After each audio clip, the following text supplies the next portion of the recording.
Bonjour Montmorency, ici Anne Marino, conseillère technopédagogique au collège. À la fin de cette capsule, vous serez en mesure d'utiliser différentes options de présentation pendant votre réunion vidéo dans Teams. Nous les regarderons en détail à tour de rôle. Vous verrez comment activer ou désactiver votre caméra et votre micro, enregistrer la séance en tout ou en partie, consulter la liste des participants, répondre aux questions dans le clavardage, partager votre écran, utiliser un tableau blanc et consigner des notes de réunion. Débutons par la connexion et l'activation de votre caméra et de votre micro. Une fois entré dans votre réunion, vous pourrez choisir si vous désirez activer votre caméra et votre micro. Vous avez également le choix de masquer votre arrière-plan si vous le désirez avant d'entrer dans la rencontre. Vous pouvez les désactiver et les réactiver à tout moment. Attendez maintenant que les autres participants se joignent à votre rencontre. Ils apparaîtront à tour de rôle dans votre écran. Pour consulter la liste des participants, dirigez votre curseur vers le bas de votre écran et cliquez sur « Liste des participants ». Vous pourrez ainsi consulter qui est déjà arrivé et qui manque à l'appel. Pour ajouter une personne, vous pouvez aller dans le haut dans la barre « Inviter quelqu'un » et taper son nom. Vous pouvez également copier le lien juste à côté et l'envoyer dans le clavardage pour le notifier. Cette personne pourra ainsi vous joindre plus aisément. Poursuivons maintenant avec l'enregistrement de la séance vidéo. Dans Teams, il existe deux rôles, celui de présentateur et celui de participant. Le présentateur a beaucoup plus d'options que les participants. Il peut par exemple désactiver tous les micros, partager son écran ou encore enregistrer la séance vidéo.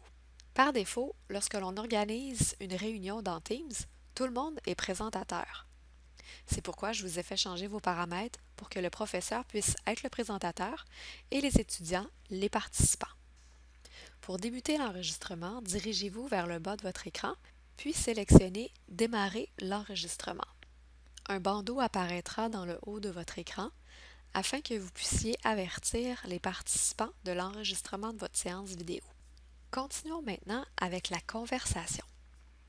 Pour l'ouvrir, cliquez sur l'icône du phylactère pour avoir accès à la conversation.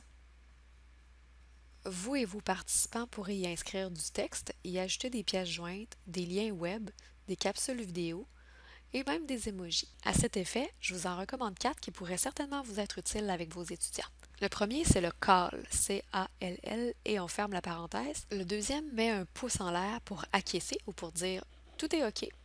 Vous n'avez qu'à inscrire le mot « yes » et fermer la parenthèse. Le troisième représente un petit bonhomme fâché.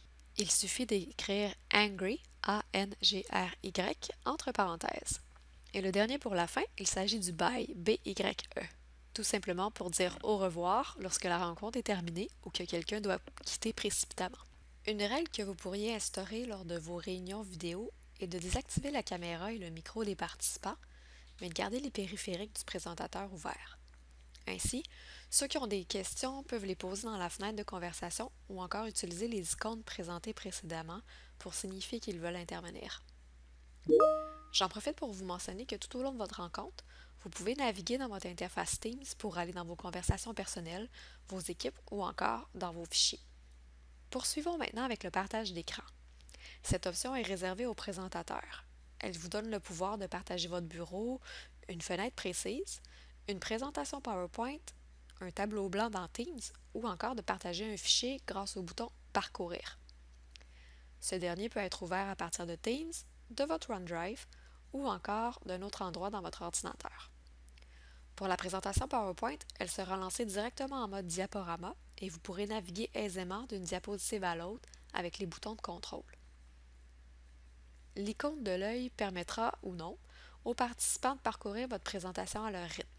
Si vous préférez garder le contrôle, activez ce bouton. Si vous voulez qu'un participant puisse partager son écran à lui, vous n'avez qu'à vous rendre dans la liste des participants et à le désigner comme présentateur. Vous pouvez changer son statut à nouveau lorsque sa présentation sera terminée. Supposons maintenant que vous souhaiteriez faire une démonstration à vos étudiants. Retournez dans votre partage d'écran et sélectionnez le tableau blanc. Celui offert dans Teams est assez rudimentaire. Un stylet, quelques couleurs de crayon, une efface. Par contre, si vous installez Microsoft Whiteboard, vous aurez alors beaucoup plus de fonctionnalités. L'installation est gratuite, elle se fait directement dans Teams. Vous n'avez qu'à cliquer sur « Ouvrir dans l'application ». Une fois dans Microsoft Whiteboard, dans le haut de votre écran, vous verrez vos participants. Vous avez maintenant davantage de couleurs et d'épaisseur pour votre stylet, des surligneurs, une règle, un lasso. Dans les paramètres, il vous est aussi possible d'insérer des formes, des étiquettes, des tableaux et bien d'autres choses encore. Je dois par contre vous mentionner que lors de l'enregistrement de votre séance vidéo, votre tableau blanc n'est pas enregistré. Par contre, il peut être publié dans votre équipe Teams. Donc, il se retrouvera dans les onglets de votre réunion. Pour terminer, il est possible pour vos participants de prendre des notes pendant la réunion. Mais attention, il s'agit d'un document collaboratif. Ce n'est pas un document propre à chaque participant. Tout le monde y a accès et tout le monde peut modifier. Plusieurs outils d'édition sont disponibles pour cette fonctionnalité. Il est également possible de consulter la page de notes en mode plein écran en cliquant sur le lien Afficher l'onglet Notes dans le bas de cette section.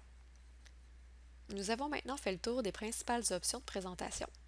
Il ne me reste maintenant qu'à retourner dans mon menu pour mettre fin à l'enregistrement de la séance, saluer mes participants et raccrocher.